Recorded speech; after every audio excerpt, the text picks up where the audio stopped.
আসসালামু আলাইকুম, welcome to BD study apps. Hello প্রিয় শিক্ষার্থী, তো তোমরা যারা এসএসসি বিএমটি একাদশ শ্রেণীতে রয়েছো, আজকে ভিডিওটি তাদের জন্য। তো আমাদের আজকের টপিক হচ্ছে একতরফা দাখিলা পদ্ধতি। তো এই অধ্যায়ের একটি অঙ্ক, অর্থাৎ আমরা 7 অধ্যায় থেকে একটি অঙ্ক করবো আজকে। তো এর পূর্বেরগুলো তোমাদেরকে আমি দিয়ে ফেলছি, তো সেগুলো তোমরা হয়তো বা দেখে নিয়েছো। তো এভাবে ধাপে ধাপে প্রত্যেকটা ভিডিও সুন্দরভাবে দেখবে, তাহলে আশা করি তোমার পরীক্ষায় কোনো সমস্যাই হবে না। চলো শুরু করি আমাদের আজকের অঙ্কটি।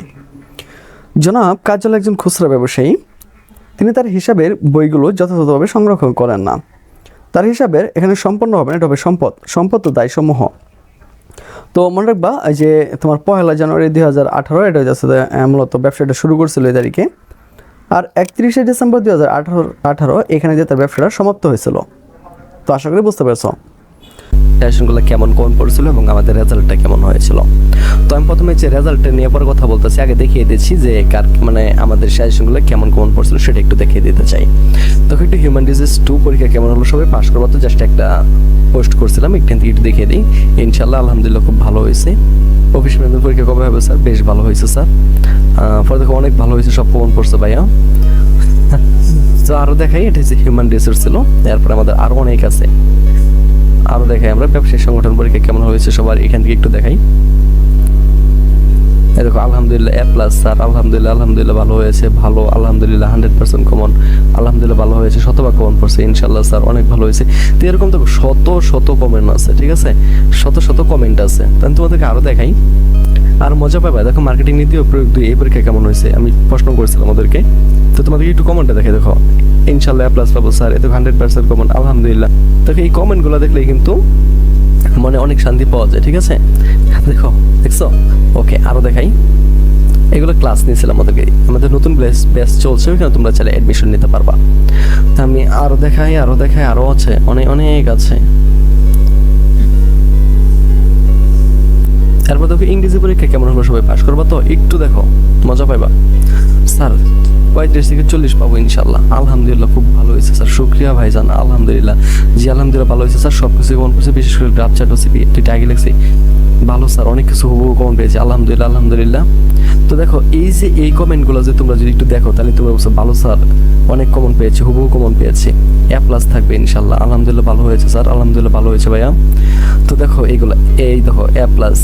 তো দেখো এত সুন্দর তাদের কমন পড়ছে যে থ্যাংক ইউ, অনেক কমন পড়ছিল আর কি। হ্যাঁ স্যার আপনার সাজেশন দারুণ। তো দেখো এই যে এই জিনিসগুলো তারা কিন্তু আমাদের এই ব্যাচে ছিল, ঠিক আছে।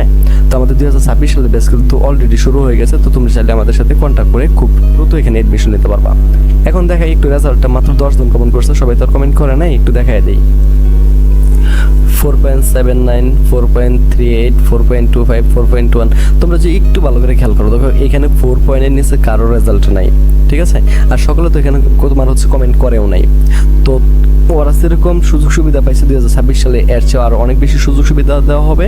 তো তোমরা যারা আমাদের এই কোর্সগুলোতে অ্যাড হতে আগ্রহী, তারা সরাসরি আমাদের সাথে কন্ট্যাক্ট করতে পারো, আমাদের নতুন ব্যাচ অলরেডি শুরু হয়েছে। তো এর মধ্যে কিছু এন্ট্রি তারা দিয়ে দিয়েছে, যেমন ধরো নগদ তহবিল 6,000 টাকা, 10,000 টাকা। ব্যাংক জমার উদ্দিত হচ্ছে তোমার বছরের শুরুতে ছিল 30,000 টাকা এবং বছর শেষ হচ্ছে তোমার 40,000 টাকা।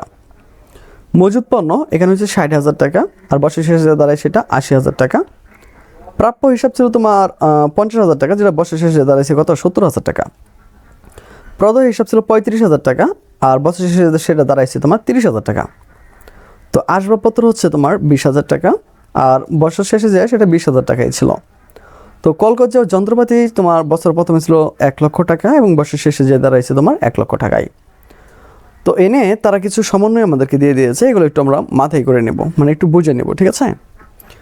তো জনাব কাজল কারবার হতে প্রতি মাসে 1,500 টাকা এবং 5,000 টাকার পণ্য উত্তোলন করেন। তিনি তার ব্যক্তিগত তহবিল হতে কারবারের জন্য একখানা ব্যান ক্রয় করছেন 30,000 টাকা। আচ্ছা, তো অন্যান্য কি তথ্য দিচ্ছে আমরা একটু দেখে নিই। আসবাবপত্রের উপর 10% হারে এবং কলকাতা যন্ত্রপাতির উপর 5% হারে অবশ্যই ধার্য করতে হবে। 2 নম্বর বলছে প্রাপ্য হিসাবের উপর 10% অনাদায় পণ্য সঞ্চিতি তৈরি করতে হবে। তার বলছে মূলধনের উপর অতিরিক্ত মূলধন ব্যতীত 5% হারে সুদ দিতে হবে। অতিরিক্ত মূলধন যেটা আনুক না কেন, ওটার উপর তোমার কোনো সুদ দিতে হবে, সুদ ধার্য করতে হবে না। যেমন ধরো যে ব্যাংকটা ব্যান করে করেছিল, এটাও কিন্তু একটা মূলধনের ভিতরে পড়ে, ঠিক আছে, কিন্তু এটার ভিতরে তোমাকে কোনো সুদ ধার্য করতে হবে না।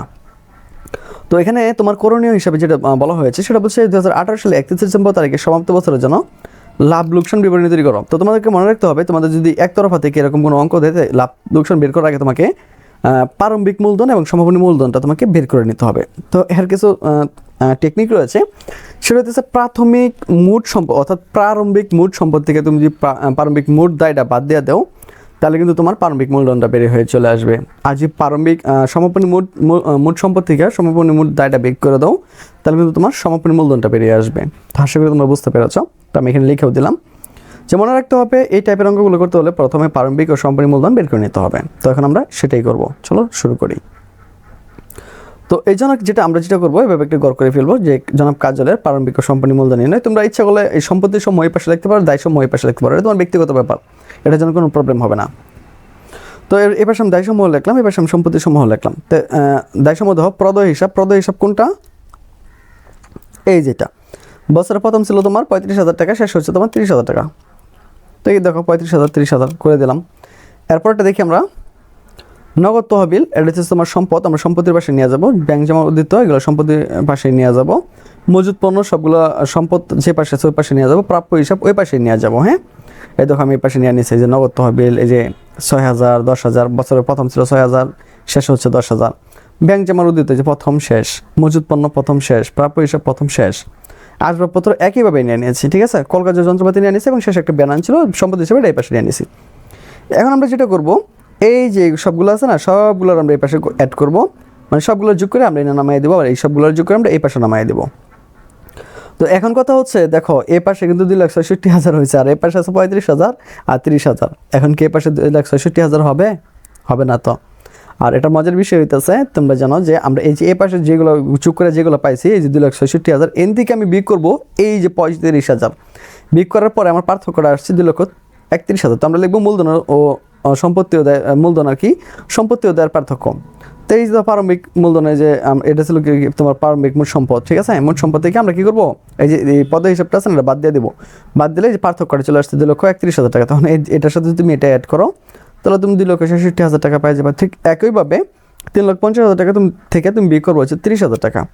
তো এটা তুমি যখন বিয়োগ করবা, তখন কিন্তু তুমি অটোমেটিকলি এই যে দেখো 3,20,000 টাকা পেয়ে যাবা। অর্থাৎ এই যে টাকাটা থেকে এই টাকাটা বিয়োগ করবা, তাহলে তুমি এই টাকাটা পেয়ে যাবা। যদি এটার সাথে এটা যোগ করো, তাহলে তোমার এই টাকাটা হয়ে যাবে। তো আশা করি তোমরা বুঝতে পেরেছ। তো এটা হইতেছে তোমার এটা হচ্ছে প্রারম্ভিক মোট সম্পদ, আর এটা হচ্ছে সমাপনী মোট সম্পদ, এটা প্রারম্ভিক মোট দায়, এটা হচ্ছে তোমার সমাপনী মোট দায়। তো তোমরা আশা করি বুঝতে পেরেছ। তো এইভাবেই তোমরা এটা বের করে নেবা। ওকে, তো এখন আমাদেরকে যেটা করতে হবে সেটা হচ্ছে আমাদেরকে লাভ লোকসান বিবরণীটা তৈরি করতে হবে। তো এটা আমরা কীভাবে তৈরি করব?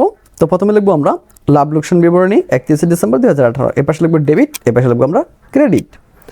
এখন ওই যে মনে আছে এই যে প্রারম্ভিক মূলধন কত ছিল? প্রারম্ভিক মূলধন 2,31,000 টাকা, ঠিক আছে। 2,31,000 টাকা। তো এটার আমরা এ পাশে নিয়ে আসবো, এই 2,31,000 টাকা নিয়ে আসছি। অতিরিক্ত মূলধন, তো অতিরিক্ত মূলধন কোনটা? এই যে সে যে 30,000 টাকা দামের একটা ভ্যান গাড়ি ক্রয় করে দিয়েছিল, এইটা হচ্ছে অতিরিক্ত মূলধন। তো এটারে আমরা কী করবো, এ পাশে নিয়ে আসবো। এই যে অতিরিক্ত মূলধন কত? 30,000 টাকা। আগে আমি একটা শেষ করি, হ্যাঁ, আগে এই ডেবিট পাশটা শেষ করি। তারপর হচ্ছে অনাদায়ী পাওনা সঞ্চিতি।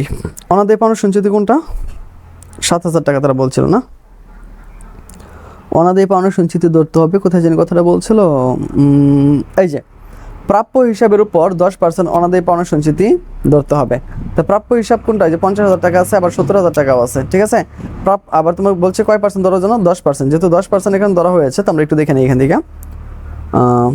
10% ধরা হয়েছে অনাদায়ী পাওনা সঞ্চিতি, এই যে তোমার 7,000 টাকা। এটা কিন্তু টাকাটা ধরছে কোনটার উপরে জানো? 70,000 টাকার উপর ধরছে। এই প্রাপ্য হিসাবে এখানে 70,000 টাকা ছিল না, সমাপনীটার উপর ধরছে আর কি তোমার 10%। তো 10% 70,000 টাকার 10% যদি ধরা হয়, মানে তোমার যেটা সমাপনী আছে ওটার উপর ধরা হবে আর কি। 70,000 যদি 10% করা হয়, তাহলে তো সে এখানে তোমার 7,000 টাকা পেয়ে গেছে, বুঝছো? আচ্ছা, এখন আমাদেরকে যেটা করতে হবে যে মূলধনের সুদটা আমাদেরকে বের করতে হবে। তো এখানে অবচয় নিয়ে নিতে হবে প্রথমে আমাকে। প্রথমে হচ্ছে আসবাবপত্রের 10%, খেয়াল করো। তাই আসবাবপত্র আমাদের কত ছিল বলো? 20,000 টাকা। 10% ধরলে তুমি পাইবা কত? 10% ধরলে তুমি পাইবা হচ্ছে 2,000 টাকা। কলকাতা যন্ত্রপাতির উপর আমাদেরকে এখন আবার সুদ ধরতে হবে। তারা বলছিল দেখো আসবাবপত্রের উপর 10%, কলকাতা যন্ত্রপাতির উপর 5% ধরতে হবে। তো এখানে আছে তোমার 1 লক্ষ টাকা, তো 1 লক্ষ টাকা যদি আমরা 5% সুদ ধরি তাহলে আমরা কত টাকা পাবো দেখো, 5,000 টাকা। তো এই দুটো আমরা যোগ করে আমরা এই ঘরে নিয়ে আসবো, ঠিক আছে, এই ডেটে যোগ করে কি আমরা এই ঘরে নিয়ে আসবো।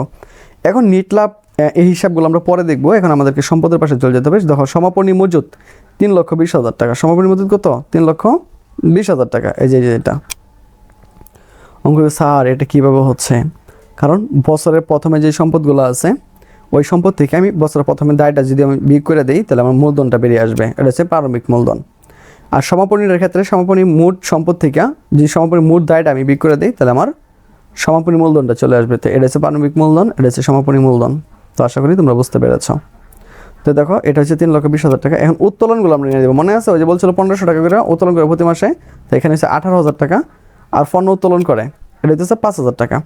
তো আমরা সবটাই কী করবো হইতেছে তোমার অ্যাড করে দেবো, 18,000 5,000 হচ্ছে তোমার 23,000, 23,000 টাকা। এখন এই সবগুলোর আমরা যোগ করবো, যোগ করে আমরা পাইছি কত 3,43,000 টাকা। আর আমরা যে সবগুলোর যোগ করি তাহলে কিন্তু আমরা 3,43,000 টাকা পাবো না। তো এর মধ্যে আমাদের মানে কম পড়বে হচ্ছে 56,450 টাকা। তো এটা কিন্তু আমার লাভ হয়েছে। তো এটার একটা টেকনিক হয়ে যাচ্ছে, আমরা সবগুলোর যোগ করবো, যোগ করার পরে মানে এই যে এটা আর এটা যোগ করে পাইছি আমরা 3,43,000 টাকা। এরপরে এই যে 7,000 টাকা পর্যন্ত আমরা কি যোগ করবো, ঠিক আছে, 7,000 টাকা পর্যন্ত আমরা যোগ করবো। যোগ করার পর আমরা এর থেকে বাদ দিয়ে দেবো, বাদ দিলে কিন্তু আমরা 56,450 টাকা পেয়ে যাব, ঠিক আছে, 56,450 টাকা কী করবো আমরা পেয়ে যাব। তো এখন আমরা যদি সবটাই যোগ করে দিই দেখো এটা সমান হয়ে যাবে। তো এখানে লাগবে মূলধন হিসাবে স্থানান্তর করা হলো। তো এটা নিট লাভ হিসাবে দেখিয়ে দেবো যে এই টাকাটা কি নিট লাভ হয়েছে, হ্যাঁ নিট লাভ হয়েছে। তো এটা হচ্ছে আমাদের মূলধন হিসাবে স্থানান্তর করে দেওয়া হয়েছে। তো এটা আমাদের লাভ লোকসান বিবরণী চলে গেল। তো এখন আমাদেরকে যেটা করতে হবে বৈশ্বিক বিবরণী, মনে রাখবে বৈশ্বিক বিবরণী আর আর্থিক অবস্থার বিবরণী একই জিনিস, এটা নিয়ে এত টেনশন করার কিছু না। তো সম্পত্তি সমূহ দায় সমূহ তুমি চাইলে এই পাশে সম্পত্তি লিখতে পারো, এই সময় দায় লিখতে পারো, কোনো সমস্যা নেই, একই জিনিস। তো আমি দায়টা এই পাশে নিয়ে নিলাম। তো প্রথমে নিব আমরা প্রদেয় হিসাব 30,000 টাকা। তো এই প্রদেয় হিসাব কোনটা তোমাদেরকে একটু দেখিয়ে নিই। এই প্রদেয় হিসাব হচ্ছে তোমার প্রদেয় হিসাব এই যে এই পাশেরটা, মানে বছর শেষেরটা আর কি, শুরুটা না, হ্যাঁ মানে আর্থিক অবস্থার বিবরণী আমরা তো কখন করি বলো, যখন হইতেছে আমার ব্যবসাটা শেষ হয়ে যায়, বছর শেষ প্রান্তে আসে, তখন কিন্তু আমরা আর্থিক অবস্থার বিবরণীটা তৈরি করি। তো প্রদেয় হিসাব 30,000 টাকা বছর শেষে আর কি এটা। তো দেখো আর এখানে যে নগদ তহবিলটা নেওয়া হয়েছে, আমি সম্পত্তি পরে আসছে, আমি দায়টা শেষ করে নিই। তো মূলধন হইতেছে 2,31,000 টাকা। তো স্যার মূলধন 2,31,000 টাকা, এটা কোনটা, তো এটা তোমাদেরকে দেখিয়ে দিচ্ছি, এই যে এটা, বুঝছো, এই যে এটা 2,31,000 টাকা। তো এটা হচ্ছে এই যে এটা মনে রাখবা, আমরা যে এই পাশে যেটা পাবো, প্রথম পাশে যেটা পাবো ওইটারই আমরা এগুলো নিয়ে টানা হেঁচড়া করবো আর কি, ঠিক আছে। 2,31,000 টাকা পর মূলধনের সুদ বের করতে হবে। তো ওরা কী বলছিল একটু দেখে নিই আমরা, শর্তটা কী দিয়েছিল, ওরা শর্ত দিচ্ছে মূলধনের উপর 5% সুদ ধরতে হবে। তো এখানে যে মূলধনটা আছে আমাদের মূলধনের উপর 5% যদি আমরা সুদ ধরি, তো মূলধনের 5% সুদ ধরলে কিন্তু আমরা পাই যাই কত 11,550 টাকা। স্যার এটা কীভাবে হইলো, এই যে মূলধনটা আছে না, এই যে মূলধনটা, এই মূলধনটার উপর তুমি 5% সুদ ধরো, তাহলে তোমার এটা চলে আসবে। তো আশা করি তোমরা বুঝতে পেরেছো, দুটো কী করবো আমরা যোগ করবো এই করে, হ্যাঁ। অতিরিক্ত মূলধন, ওই যে মনে আছে একটা ব্যান গাড়ি যে ক্রয় করছিল, মনে নাই, ওকে একটু দেখিয়ে দিই, হ্যাঁ এই যে 30,000 টাকা ব্যান ক্রয় করছিল, তো এটা হচ্ছে অতিরিক্ত মূলধন। তোমরা এটার সাথে কি আমরা অ্যাড করে দেবো। তো এখন টোটাল হচ্ছে কত 2,72,750 টাকা। এখন হচ্ছে বাদ, এখানে টাইপিংটা মিস্টেক হয়েছে, কারণ অনেক সময় সফটওয়্যারে ঝামেলা করে। তো এখানে হচ্ছে 23,000 টাকা তারা উত্তোলন করেছে। স্যার 23,000 টাকা কোথায় দেখতে চাই, এই যে 23,000 টাকা। তো এই 23,000 টাকা আমরা এখানে অ্যাড করে দিয়েছি, তাহলে হচ্ছে আমার এইটা, আচ্ছা। এখন আমরা যেটা করবো এটা এই পাশে রাইখা দেবো, আর কোনো কাজ করবো না। এখন আমরা সম্পদে চলে যাব। এখন নগদ তহবিল কোনটা একটু দেখিয়ে দেই, সমাপনীটা এই যে 10,000 টাকা। আমরা কী করলাম, এগোলাই না, এই যে এগোলাই না বসাই দিলাম।